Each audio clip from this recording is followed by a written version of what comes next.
Pronto. Então, como eu ia dizendo, né, essa é muito importante, né, que vocês estejam participando no momento que a gente está ao vivo, né, porque é realmente um momento que vocês podem tirar as dúvidas de vocês de maneira simultânea, às vezes conversar com algum colega aí pelo chat, conversar alguma coisinha que você sente aquela falta, né, da escola, que a gente tem realmente aquela necessidade de ter contato com pessoas, né, e também com a escola.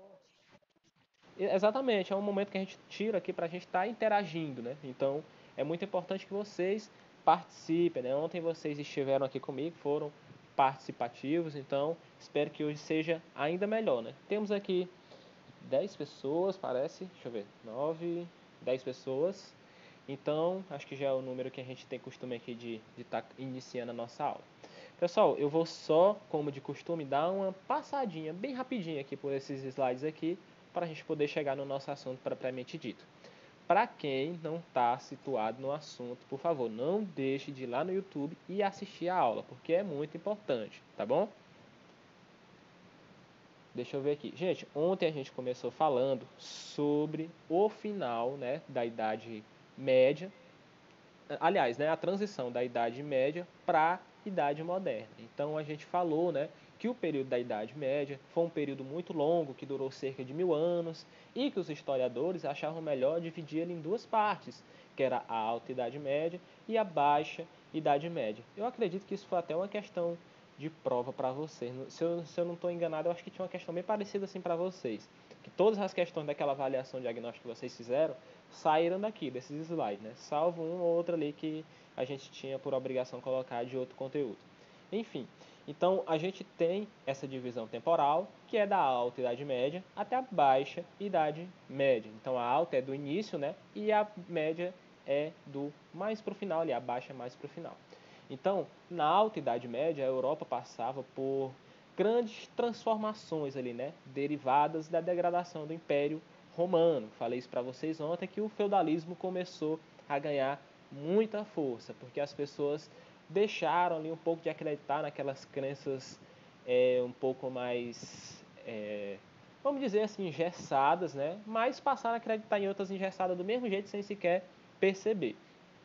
A gente falou bastante sobre o feudalismo, né? Temos aí o nosso Alexander III, que foi usado como exemplo, né? Que foi o Alexander que a gente usou ele como exemplo aqui de um grande senhor feudal, né? Um grande rei desse período, e que a gente explicou como é que se deu toda essa divisão, né? Como é que a gente entendeu, o que é que a gente entende, né? Sobre feudalismo. E a gente entende, né, que feudalismo é toda a organização social, política, cultural e ideológica econômica que ocorreu na Europa na Idade Média. É só isso. É bem simples. É, é o rei pecador que colocou chifre, exatamente. Só quem estava na aula de ontem vai saber esse exemplo aí. É muito legal. Depois você que perdeu esse exemplo aí magnífico, volte lá na aula anterior para você não ficar. Assim, você vai ser menos feliz se você não souber desse exemplo que está lá. Foi muito engraçado esse momento da aula. Então, toda a organização que é presente nesse período da Idade Média, que compreende ali do século XI até o século XIII, mais ou menos, é essa caracterização de feudalismo. Né? Tivemos muitos exemplos ontem. Esse exemplo que os meninos estão falando aí, deixa eu ver quem foi que falou. Deixa eu abrir aqui o chat. Quem falou foi o Vitor, o Vitinho aqui, né? O Vitinho colocou esse exemplo porque eu falei, né, sobre a venda de indulgências, né? Daqui a pouquinho eu vou pecador dos chifres. Daqui a pouquinho a gente vai dar uma pinceladinha também nesse exemplo aí, só pra quem perdeu ontem, né, se situar do que é que a gente tá falando. Senão vai pensar que nós estamos doidos aqui. Falamos também sobre a economia do período feudal. Como era realmente a economia do período feudal? Era uma economia baseada em quê? Então a gente chegou à conclusão que era uma economia baseada na produção agrícola e também na exploração servil, né? Que eu até dei o exemplo do Alexander, que pegava, distribuía, né, sua terra entre um monte de pessoas para que as pessoas cuidassem da terra para ele e pagassem os impostos, e ele tinha por obrigação fazer o que com essas pessoas? Proteger essas pessoas. Mas o rei Alexander lá do exemplo era tão ruim que ele tomava tanto imposto das pessoas que elas não tinham quase como nem sobreviver, né? Aliás, não tinham como viver, só sobreviviam. Então, porque sobreviver é diferente de de viver, né? Então, eram muitos impostos que eram cobrados das pessoas, impostos como a corvéia, talha, banalidade, e que deixava a pessoa ali com 20% da sua produção. Então, é complicado, né? Hoje em dia, né, a gente paga muito imposto também, mas chega aí, digamos, que a 40% do que a gente paga, né, é imposto. Então, naquele período era 80%. Se hoje está ruim, né, imagine naquele momento, você produziu, digamos, 1.000 kg de batata, porque nessas terras dá muita batata, e o Alexander chegou lá e disse, olha, então aqui a corvéia vai ser 500 quilos, a talha vai ser mais 100 quilos e a banalidade vai ser mais 150 quilos. Então, digamos que dessa produção toda, a pessoa fica ali com 200, 250 quilos dos 1.000 que ela tinha. Então, vive-se ali num momento quase que de realmente escravidão, né? Porque você trabalhar uma colheita inteira para ficar com esse tanto de coisa, sendo que você precisa vender para comprar roupa, precisa guardar para se alimentar. Então, era um período quase que escravocrata, né? Então, realmente foi um período bem complicado. Tratando mais disso, né, a gente falou também desse período, né, mais relacionado a como a igreja se portava nesse momento, né? Sabemos que a igreja, em alguns determinados períodos, foi bem, assim, vamos dizer, uma vilã, né? Tratou-se ali como uma vilã. Então, a gente viu, né, muitas coisas que não são consideradas por nós como certas, né, acontecendo naquele período, e isso trouxe para nós, né, uma ideia de que a gente precisa entender um pouco mais a fundo a história e realmente saber dos fatos, né, o que foi que aconteceu. Então, para quem está um pouco, professor, como o senhor disse ontem, o poder subiu a cabeça. Exatamente, né? O comentário aqui no chat, o poder realmente subiu a cabeça, né? Então, naquele momento, quem tinha terras, né, é quem tinha o poder. E a igreja era dona de muitas terras, né? Então ela tinha um poder realmente muito grande naquele período. E a gente falou, né, que isso acabou subindo a cabeça dela, começou a vender pedaço do céu, pedaço do paraíso, e dizer que você, se você não pagasse ali suas coisas para a igreja, não desse um pouco da sua terra para a igreja, você ia direto para o inferno. Enfim, várias e várias coisas que você pode visualizar na aula anterior. Inclusive o exemplo deixa eu ver quem foi mesmo aqui que colocou. Acho que foi o Vitor, né, que comentou aqui o exemplo do colocador de chifre aqui. Exatamente o Vitor aqui. Foi o seguinte, né? Porque existia a venda de indulgências, né? Que você poderia sanar os teus pecados pagando, né? Um certo valor. E eu dei o exemplo que, acho que foi o Alexander, foi? Que colocou chifre lá na esposa dele, né? E foi lá e comprou um pedacinho do paraíso, porque isso era possível de se fazer. Então, foi esse o exemplo. Quem quiser ver ele mais a fundo, vá lá na aula lá. Falamos também, né, sobre sociedade estamental, que foi aquela ideia de sociedade estática, né? Como está, fica. Ou seja, se você nasceu pobre, foi o próprio Vitinho colocar. Ah, foi o Vitor, né? Pronto, por isso que ele lembrou. É o Vitor que é o dono aí do chifre, né, Vitor? Então a gente falou um pouco sobre a sociedade estamental, aquela ideia de como está, fica. Se você nasceu pobre, você provavelmente morrerá pobre. Se você nasceu nobre, você provavelmente morrerá nobre, né? E hoje em dia isso não ocorre, né? A gente vive numa sociedade bem mais flexível. Então talvez você nasça rico e morra pobre, talvez você nasça pobre e morra rico, enfim. Mas naquele período não tinha essa mudança de classes muito grande, né? E pronto, aqui acho que foi onde a gente finalizou a aula passada e marcamos para o início dessa aula. Sobre a aula anterior, alguma dúvida, gente? Ou podemos dar início? Enquanto eu tomo uma água aqui, você copia essa dúvida aí. Tranquilo, né? O Pedro Henrique disse que está tranquilo sobre a aula anterior.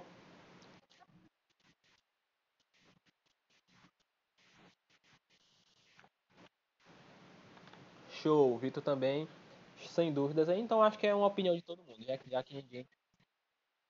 Pronto, o Antônio também se manifestou aqui e disse que está sem dúvidas. Certo, todo mundo aqui tá ok, né? Pronto, beleza. Gostei da participação de vocês. Falaremos então um pouco sobre a formação das monarquias. Vamos entender como é que se deu esse período, de como é que o feudalismo impactou aqui, se a igreja ainda tinha força, se a igreja acabou se desintegrando e não existe mais. E a gente sabe, né, que a igreja ainda hoje existe, ela vem desde esse período aí. Agora entenda, uma coisa é a igreja católica, outra coisa é a religião, viu? As duas coisas, obviamente, né, andaram juntas, né, por muito tempo, ainda andam juntas, mas às vezes não tem nada a ver com a outra. Então, em alguns momentos, né, as pessoas aproveitam-se da fé de outras, né, e usam em nome da religião para tirar proveito, mas não é a religião que faz isso, né, são as pessoas. Então é por isso que eu sempre gosto de falar isso, de frisar, para que você realmente sinta-se tranquilo, né, naquilo que você acredita, né. Às vezes você frequenta bastante, né, a igreja e vê alguém falando, ó, a igreja já fez isso errado, já fez aquilo errado, mas não é a tua religião, são as pessoas que por algum tempo representaram até mesmo você, né, quem ainda frequenta. Tem alguém que é religioso aqui, gente? Coloque no chat aí, eu ligo o microfone, só para eu ficar sabendo. Que frequenta muito, assim, a igreja. O Vitor colocou que frequenta bastante, né, Vitor? Pois é, quando a gente fala de igreja católica, a gente está falando do cristianismo, sim, mas entre aspas, porque a gente fala um pouco das pessoas e não somente da religião. Formação das monarquias europeias. Vamos lá. Com o crescimento do comércio, a riqueza deixou de ser obtida apenas pela posse de terras. Não estou frequentando muito por conta da pandemia. O Vitinho colocou aqui, referente à igreja, né, Vitor? Pois é, tá meio complicado, né, Vitor? Então, o crescimento que o comércio teve foi um dos grandes fatores do enfraquecimento do feudalismo. Então as pessoas não tinham mais tanto interesse de ficar no interior, tendo um monte de terra, trabalhando lá para o Alexander. Então Alexander começou a perder um monte de camponeses. E naquele dia ele começou a ver que ele ficaria com um monte de terra que não tinha ninguém para plantar. Por quê? As pessoas começaram, por exemplo, sobrou 200 quilos ali de batata para elas, depois de o Alexander pegar grande parte da produção, elas iam lá para a cidade e vendiam. E com aquilo elas perceberam que conseguiriam viver muito melhor do que se elas ficassem só lá na terra do Alexander. Então elas disseram, não, então é o momento de repensar, é hora de começar a valorizar o comércio. Então o comércio começou a ganhar, né, grande força.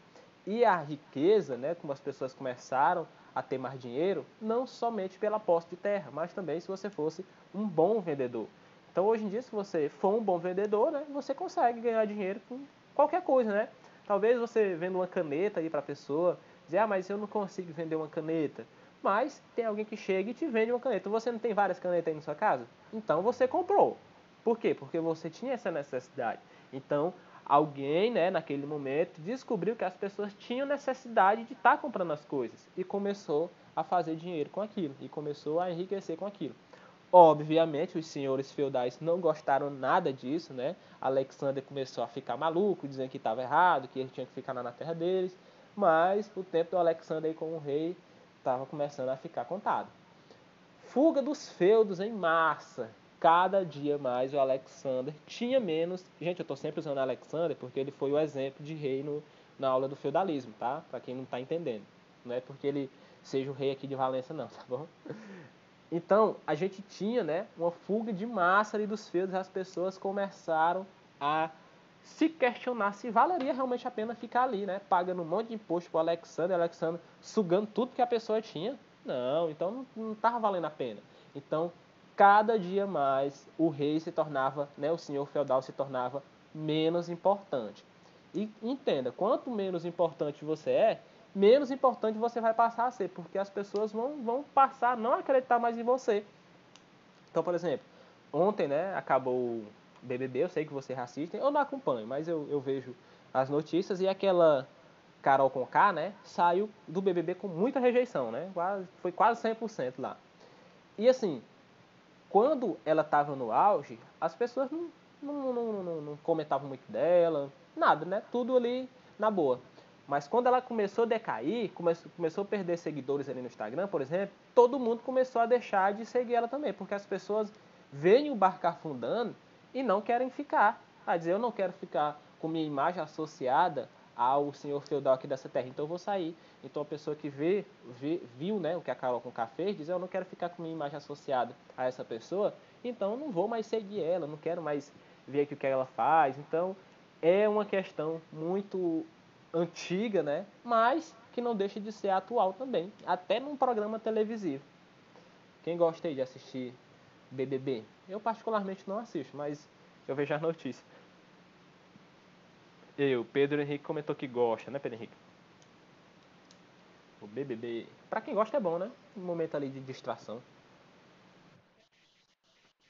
O Tarcílio assiste às vezes, né? A Larissa também.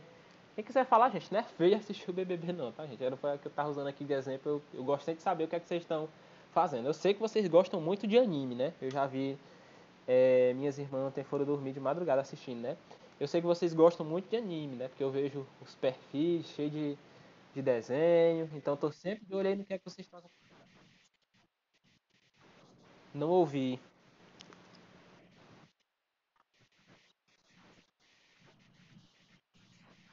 Ah, que assiste, é? Ah, tem gente que é viciado, né?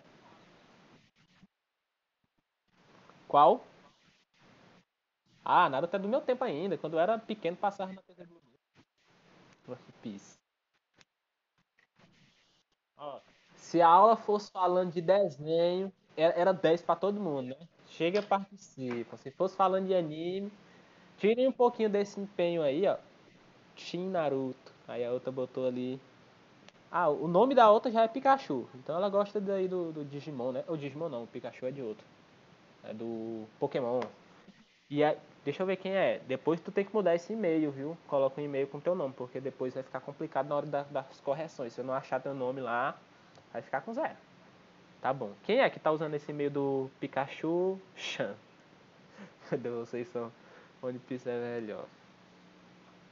Alexandre, tu tem que assistir só coisa de rei, assim, que tu não quer ser um rei, então tem que assistir só coisa de rei, assim. One Piece não é de rei, não, é de barco, né? De barco, eu já vi vocês botando aí. De pirata, de barco não, de pirata. É, mas ninguém consegue terminar. É muito grande, é? Pronto, vamos adiante aqui. A Alexandra disse que acompanhou tudo aí, ó. Mas vamos continuar aqui, depois a gente volta. Depois a gente fala mais um pouquinho. Depois vamos fazer uma aula específica, vocês me explicando esses desenhos aí tudinho pra eu saber o que é que essas imagens que tem nas cores de vocês aí. Viva! Pronto. Pois é. Gente, o fortalecimento da monarquia. O que foi isso? Você que está no celular, agora você vira aí seu celular na diagonal para poder, aliás, na horizontal, para poder ficar com a tela maior. Ou se quiser, você dá 2 cliques para a gente poder dar uma observada nesse mapa aí. Deixa eu ver se eu consigo colocar um zoom aqui. Aliás, eu não vou nem tentar, porque meu computador vai travar. Coloquei você mesmo. Dei 2 cliques na tela, ou vira o celular na diagonal, para a gente poder um pouco entender esse fortalecimento das monarquias, né? Vamos lá. Ó. Temos ali, ó, em roxinho, Reino de Kiev, né? Ali, ó. Temos aqui em azul o Reino da Hungria, ali em amarelo, Sacro Império. Em várias cores aqui temos alguns reinos, né? Alguns feudos ali que tiveram sucesso naquele momento. Então, aqui a gente entende como era diversificado, né? Então, imagine que cada região dessa tinha um rei, né? Então, como usamos no exemplo, né, Alexander tinha só uma região dessa aqui. Ele não era rei da Europa inteira, não. Era só de um pequeno lugar ali. Então quem assistiu, acho que, deixa eu ver a série, Vikings, que é uma série que tem na Netflix, fala muito, né, desses reinos aí, né? O reino da Áustria, esses reinos bem que a gente está falando aqui mesmo. Trata bem desse período. Se alguém já viu, acho que ele é para maior de 16 anos, porque ele é bem violento, né? Mas como você não liga para essas classificações indicativas, eu acho que você já deve ter. Tá vendo? Eu ia dizer exatamente isso. Eu acho que vocês já assistiram. Assim, ó, para os novos comerciantes, gente, o que é mais interessante? Que todo mundo aqui, ó, que cada cozinha dessa aqui, cada região, tivesse uma moeda, tivesse uma lei, tivesse um rei, ou que tudo fosse da mesma coisa, que tudo fosse a mesma moeda, as mesmas leis, o mesmo peso, o que era mais conveniente para eles? Tudo diferente ou tudo igual? Para os comerciantes, né, que tinham acabado de sair dos feudos ali vendendo batata. O que era mais conveniente para eles? Tudo diferente, tudo igual, dá na mesma, tudo diferente, né? O Pedro Henrique comentou. Mais alguém?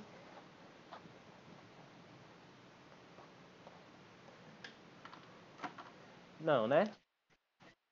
Diferente, né? Ao contrário, gente, eles queriam que tudo isso fosse mais igualitário. Por quê? Imagine o seguinte: você está vendendo uma coisa aqui em Valença. Então você está vendendo. Deixa eu pegar aqui uma coisa. Ó, você está vendendo esse bloco de nota. Não sei se vocês estão vendo minha câmera aí, mas você está vendendo esse bloquinho de nota aqui. Bloquinho de nota não. Um negocinho de anotação que você gruda nas cores, né? Inclusive esse eu ganhei lá na escola. Eu não ia comprar rosa, né? Isso, um post-it, exatamente. Então você está vendendo, né? Aqui em Valença, estou vendendo por R$ 2. Aí imagine você vai lá para Inhuma e lá já não é real, lá já é dólar. Então esse negócio que eu estava vendendo por R$ 2 não vai valer nem um centavo de dólar, porque o dólar está R$ 6. Então se eu fosse para Ipiranga, que já é um pouquinho mais à frente, lá já era euro. Isso, né? Você passar a fronteira ali, você já está em outra moeda. Então, é muito difícil para fazer comércio desse jeito. Eu ia ficar mais em Valença, porque Valença era real e ia vender meus post-its só por aqui. Porque se eu fosse para Inhuma, ia ficar desvalorizado. Se eu fosse para Ipiranga, ia ficar mais desvalorizado. E, por exemplo, se eu fosse aqui na Lagoa do Sítio, lá, digamos que lá valeria pesos, né, que é lá na Colômbia, nesses outros países. Então, o peso vale muito menos do que o real. Então, isso aqui, em vez de valer R$ 2, valeria 15 pesos. Então, talvez compensasse eu vender em Valência e vender na Lagoa do Sítio. Mas eu não compensaria eu ir para Iuna, não compensaria eu ir para esses outros lugares. Vocês estão entendendo? A viagem aqui é só para vocês verem, para que vocês vejam, né, que é mais legal que todo mundo na região use o real, as mesmas leis. Já pensou? Aqui é justo e pode, né, vender esse coisinha aqui de papel. Mas digamos que lá na Lagoa não pode dizer não. Aqui tem uma lei que proíbe isso aí porque as crianças estavam comendo e estavam ficando com a boca rosa. Porque é rosinha isso aqui, não sei se você está vendo aí. Então, lá eu não posso nem vender. Então, pela falta de uma organização, todo lugar tem uma lei, todo lugar tem um peso, todo lugar tem uma moeda e também uma língua, né? Então se fala-se diferente. Então já pensou se lá na Lagoa falasse inglês? Aí como é que eu ia fazer lá? Eu só falo português ainda ruim. Então eu não ia conseguir vender minhas coisas.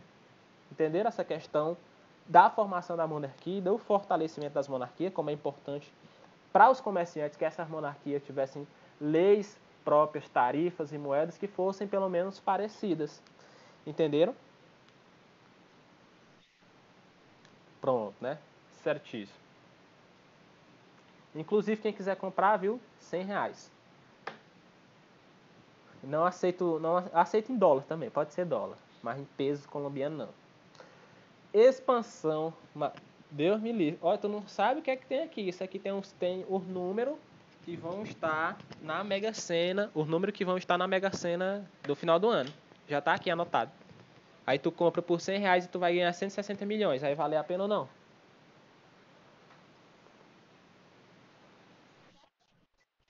Depende, tem um prêmio aqui valendo milhões. Então você vai ter que gastar R$ 100 aqui, mas no final do ano você vai ganhar 1 milhão. Ou você prefere ficar com R$ 100 aqui agora? Então, essa é a tática que os vendedores usam para enganar vocês, viu?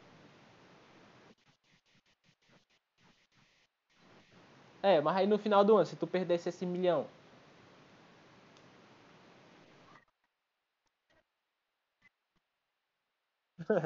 Mas é garantido, eu tava garantindo que o número é esse. Partindo desse ponto. Oi, Alexandre. Agora aí eu não posso ensinar os segredos da profissão. Então, partindo desse ponto, a gente fala um pouco também sobre a expansão marítima, né? A expansão marítima europeia. Alguém sabe me dizer o que foi? Dizer, não, professor, eu não sei, não faço ideia. Não é feio não saber não, viu, gente? Se você não souber. Pronto, muito bem. Mas alguém sabe ou não sabe? O Vitor Hugo chegou agora, né, Vitor? Tava dormindo, Vitão?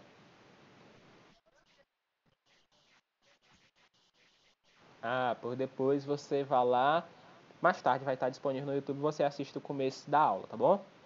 E cuidado, gente, com o horário das aulas. Às vezes vocês estão perdendo alguma coisa porque se misturam assim com outras atividades e tudo mais. Mas alguém aí sabe alguma coisa aí sobre a expansão marítima europeia? Ou não sabe nada? A divisão dos mares. Mais alguém?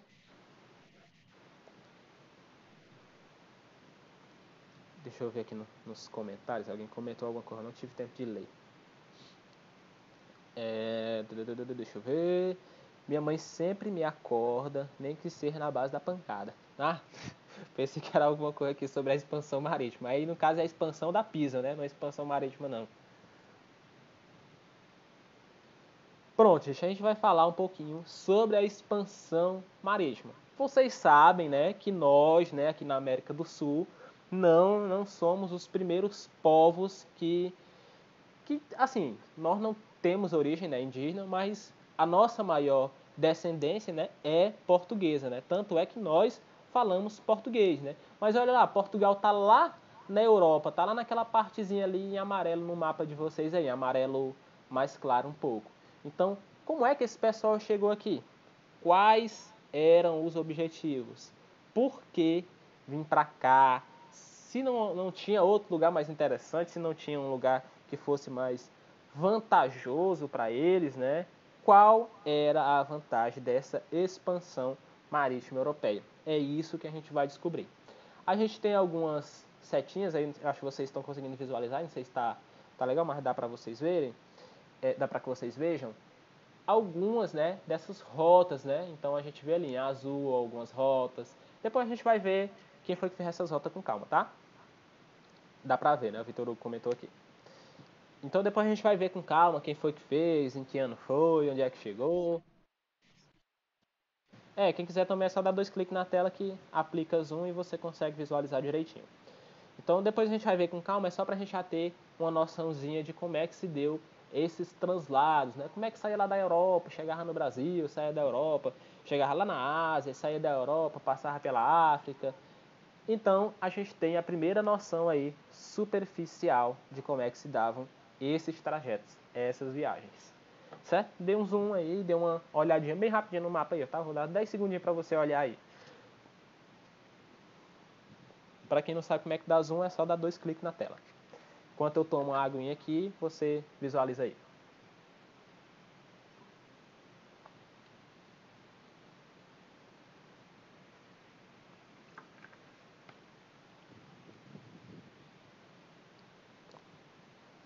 Pronto, né? Já visualizaram aí. Então, vamos para frente porque atrás vem gente. Depois a gente vai ver esse mapa mais detalhadamente. Expansão marítima europeia. Deixa eu ver que horas são, gente, para a gente não perder o nosso horário. A gente vai até 11h50, né? Se eu não me engano. 11h55, se eu não me engano. Então vamos lá. Expansão marítima europeia. A expansão marítima europeia foi um período compreendido entre os séculos XVI e XVIII, quando alguns povos europeus partiram para explorar os que o rodeavam, né? Essas viagens deram início ao processo da revolução comercial, ao encontro de diferentes culturas de exploração do mundo, possibilitando a interligação dos continentes. Eu vou voltar aqui para a gente ver só essa questão da revolução comercial e como isso afetou o mundo. Prestem atenção. Vamos aqui se situar nesse exemplo. Eu não sei se vocês vão ver uma setinha que está aí na tela, deixa eu ver aqui. Talvez vocês vejam um pouco travando, mas vocês vão conseguir ver onde eu estou aqui com a seta, ó. Branquinha ali. Imagine, né? Você tem sua vida aqui na Europa, toda moderna. Como tem um nome, né? Fica mais fácil vocês entenderem. Você tem sua vida ali na Europa, né? Uma vida moderna, você se veste bem, com roupas bonitas, se alimenta bem, né? Vai em restaurantes. Então, você tem uma vida, digamos que você tem a vida que nós temos hoje, né? Uma vida comum, né? De ir em restaurante, de conhecer o que é um fast food, de saber o que é assim, realmente ter uma vida confortável, saber o que é uma vida confortável.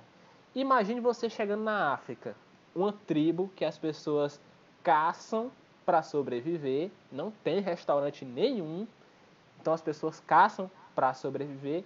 Imagine o choque de realidade que essas pessoas tiveram. Você lá, todo bem vestido, chega numa tribo, as pessoas só com uma parte ali, alguma coisa, né, cobrindo as partes íntimas, e é isso, sem roupas, sem se preparar para o frio, né, porque obviamente na África não faz esses frios todos, né, apesar de que no deserto faz frio à noite, né, por não ter vegetação. Então a gente ver um choque de realidade muito grande. E o que foi que os portugueses, espanhol, os europeus, de maneira geral, fizeram, né? Chegaram, né, naquelas culturas e disseram, cara, essa cultura aí que tu segue está ultrapassada, isso é muito ruim, tu não pode fazer isso não, sai dessa tribo aí, ó. Vamos pra cidade, em vez de tu tá caçando viado aí no mato, correndo, viado o bicho mesmo, viu, gente? Não tô falando de maneira pejorativa com nada aí. Porque eu sei que às vezes a gente solta uma palavrinha aqui, alguém pega e vai falar. O viado mesmo campestre. O Vitinho comentou aqui. Eu vou usar tamanduá como exemplo, tá, gente? Pra não ter controvérsias. Mas, ó, você não pode ficar caçando esses tamanduá aí, vamos comer no restaurante que é muito mais prático. Então, naquele momento, se tirou um pouco da cultura das pessoas, né? Disse, ó, tua cultura é muito ruim. Você fica aí caçando bicho pra comer, isso você tá muito ultrapassado. Vamos ali no restaurante. E as pessoas, de maneira geral, de maneira ali de início, né, gostaram disso, né, de uma nova cultura, um novo jeito de viver, um jeito mais fácil de viver. Porém, para as pessoas que não gostavam, né, não era imposto de maneira bem gentil, não, tá? Que você fosse para a cultura deles, né? No começo, nessa relação foi de respeito, né, de conhecimento mútuo, mas depois os europeus começaram a fazer uma coisa que talvez você ache um pouco errado, né? Que se chama escravizar as pessoas. Não sei se você acha isso errado, mas eles começaram a fazer isso. Então depois a gente vai ver, né, sobre o tráfico negreiro e como é que ocorreu e tudo mais, mas isso é um assunto para outra aula. É só para vocês saberem como é que se deu um pouquinho desse processo, né? O Vitinho colocou que acha errado, né? Muito errado, né, Vitinho? Então, Vitor, né? Na minha opinião. Pois é, então a gente tem uma relação com o comecinho dessa história, né? Não já chegaram lá pegando negro, escravizando. Não, não foi assim. Eles chegaram primeiro dando uma lei de bom moço e depois é que botaram as unhas de fora, né? Sabe quando tua mãe fala, tu tá botando as asinhas de fora, né, menino? Tu já tá botando as unhas de fora, não sei o que, dá o tapa e esconde a unha. É exatamente o que os portugueses fizeram, né? Começaram a colocar as unhas de fora, dava o tapa ali, escondia a unha, e depois tomou proporções que a gente conhece hoje como um dos períodos mais tristes, né, da nossa história mundial, porque tem reflexos até hoje, né, onde o negro foi visto como inferior, né, às pessoas simplesmente pela cor da sua pele, né? E as pessoas não sabem, né, ou pelo menos deixam se enganar que o negro, né, é o originário, né, de todas as pessoas, né? O primeiro homem do mundo, né, o homem sapiens sapiens, foi negro, né? Veio da África e ele se tornou branco, né, por questões genéticas de morar em outras regiões menos sol e questões de melanina. Mas depois disso a gente vai ver isso com mais tranquilidade. Deixa eu ver o que, é que vocês estão comentando aqui. É verdade, muito errado. Ainda hoje tem isso de cor de raça. Tem, Pedro. É muito. Por exemplo, aqui no Brasil, o Brasil tem 521 anos, né? Mais ou menos 521 anos. Então, um terço, né, para você que é ruim de matemática, se fosse o Brasil dividido em 3 períodos, 2 deles houve escravidão. Só um que não houve. Então, a gente ainda está num processo de se redescobrir como pessoas para tirar isso da sociedade. Então, o negro no Brasil é livre há pouco tempo, né? Então, são praticamente mais da metade, né? 75% da história do Brasil, o negro foi escravo. Então foram mais de 300 anos de escravidão e menos de 200 aí de liberdade.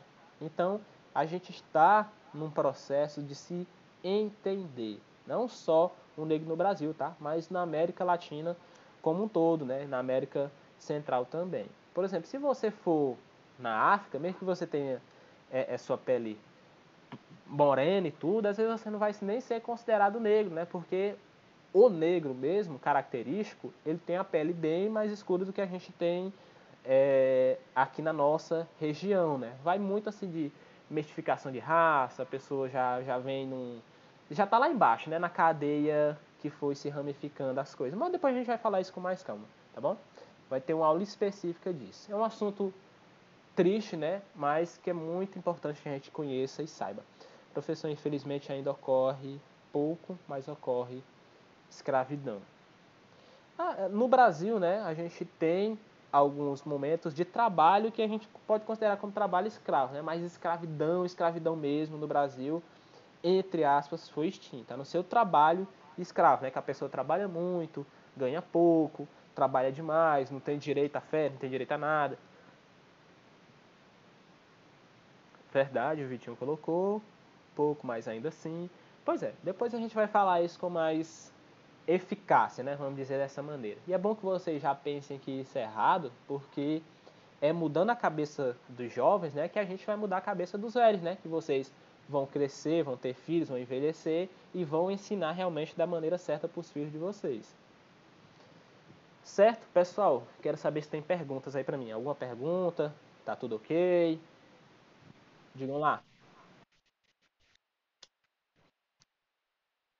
Tudo ok, né? Pronto. Sem dúvidas, sem dúvidas, sem dúvidas. Na próxima aula, gente, nós vamos continuar falando sobre a expansão marítima europeia e como esse processo realmente aconteceu. Aqui a gente teve uma introdução, já sabemos mais ou menos como o português conheceu ali a África, o europeu conheceu ali a África, o primeiro contato, né, do português ali, do europeu com o negro, né, se foi pacífico, se não foi. E pelo contrário, gente, do que as pessoas imaginam, não achem que o negro também é todo certinho nessa história não, tá? O negro também foi muito errado. O português não entrava lá na África para pegar o negro, não. Era o próprio negro que pegava o negro e vendia para o branco. Então depois a gente vai ver isso com mais calma para a gente entender realmente. Não tem um lado realmente que seja certo ou errado no fim das contas. Tem dois lados errados, um errou mais do que o outro talvez, mas que ninguém tá certo. Isso foi horrível, o Pikachu comentou aqui. Como é o nome mesmo de quem tá com esse perfil aqui do Pikachu? Deixa eu saber aqui, porque eu não quero ficar chamando a pessoa de Pikachu, né? É a Evelyn, pronto, Evelyn. Agora eu sei que é você. Talvez você já tinha até comentado antes que era você, né? Mas eu não vi. Então, pessoal, a partir desse ponto, né, nós vamos continuar. É a Evelyn, mas pode chamar de Eve, né? Pois tá bom, Eve. Vou te chamar dessa maneira. Deixa eu ver aqui se tem mais algum comentário, alguma pergunta, alguma coisa no chat. A Eve diz que tá bom. Nenhuma pergunta, né, Eve? Mais alguém ou só a Eve que está aí totalmente esclarecida sobre o assunto? Pronto? Estão mudos agora? Sem dúvida, né? Tranquilo? Então podemos dar como concluído, né? Gente, quem chegou um pouquinho atrasado. Oi? Ah, sem dúvida, né? Pronto. Certo. Quem participou, gente, só se quiser ver, só veja se realmente achar necessário. Se não quiser também, você vai entrar lá, deixar seu nome para a frequência e depois a gente vai. Você pode sair, né? Mas o intuito mesmo é para quem não assistiu ou perdeu uma parte da aula, né? Então, para quem chegou um pouco atrasado, essa aula vai estar disponível daqui a pouco, viu? Lá no YouTube, depois eu mando o link para vocês lá no grupo da turma e você vai assistir a live completa, colocar seu nome, turma e se quiser fazer alguma sugestão lá, você pode fazer por lá também, tá bom, gente? Então, pessoal, é isso que a gente tinha para hoje. Damos aí como concluído mais uma aula. Foi muito boa a participação de vocês. Continue sempre assim, porque aí vocês me deixam mais motivado a estar sempre trazendo esse modelo de aula para vocês. Porque eu sei que vocês gostam, né? Mas às vezes vocês esquecem um pouco de participar ou participam um pouco e a gente fica um pouco desanimado, né? O professor também se desanima, gente. Nós somos seres humanos assim como você. Então, às vezes você está desanimado de assistir uma aula e às vezes a gente está desanimado também de fazer aquela aula. Então, vocês me motivam e eu motivo vocês também, certo? Essas aulas